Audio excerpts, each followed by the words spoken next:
কোথায়?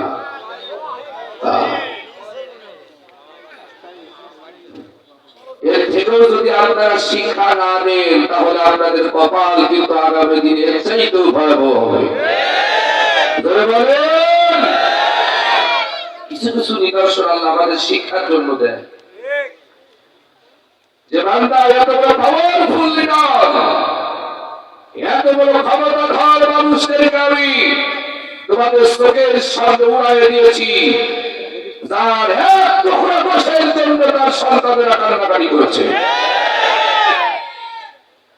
অন্তত কবর দিয়ে অন্তত প্রতি বছর যেন অন্তত বাপের জন্য কবরস্থানে যে দোয়া করতে পারি, হৃদয়টা যেন কাঁদে। কত মানুষের কান্নাইছে, কথা বলেন ঠিক না? আমার আবুদারকে ক্রস ফায়ারে দেওয়া হয়েছে, আমার শহরকে ক্রস ফায়ারে দেওয়া হয়েছে, ও গরিব মায়ের বুকে খালি করা হয়েছিল।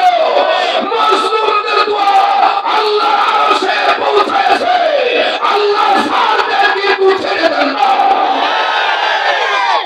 এর থেকে আপনাদেরকে শিক্ষা দেওয়ার জন্য আমি অনুরোধ করছি। আর কালীগঞ্জের ভূখণ্ডে আর দ্বিতীয় কোন আনার যেন জন্ম না নেয়, ঠিক কিনা? আরো জোরে বলেন, কালীগঞ্জের বাড়ি ধার কোনো মাফিয়া যারা আনার নামে জন্ম না নেয়, কথা বলে ঠিক কিনা? আমি কালীগঞ্জবাসী মুরাদ আহ্বান জানাই, এই বাংলার পার্লামেন্টে আগামী দিনে আল্লাহর কোরআন রূপী মানুষদেরকে পাঠাতে হবে। আল্লাহ আইন চাই, সব লোকের শাসন চাই, এই স্লোগান আমাদেরকে দিতে হবে। আর কোন দুর্নীতিবাজকে বাংলার পার্লামেন্টে আমরা দেখতে চাই না। আল্লাহু আকবার বলে মুহাম্মদ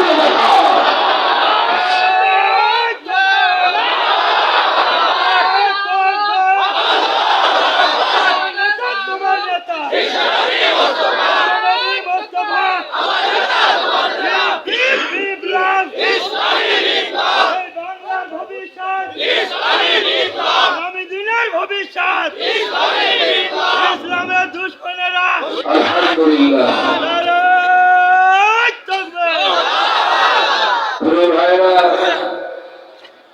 শরীফে দেখলাম আমার বিগত দিনে আওয়ামী লীগ ভাইদের কার্যালয় যেটা ছিল ঢাকা, সেটা মানুষ দেখি দাঁড়ায় দাঁড়ায় পিশাব করছে।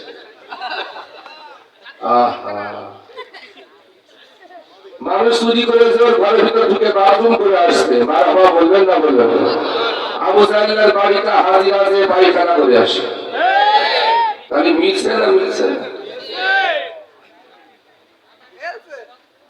আবু জাহেল সব চাইতে আমার রাসূলকে কষ্ট দিয়েছিল মক্কার জমিনে, চিল্লায় পড়া ঠিক না?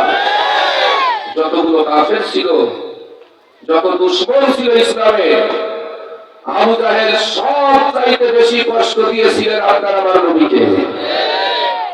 কিয়ামত পর্যন্ত আওয়ামী লীগরা যেও আবু জাহেলের বাড়ি বাথরুম করতে আসে, বন্ধু বন্ধুর বাড়ি বাথরুম করছে, দেখছেন?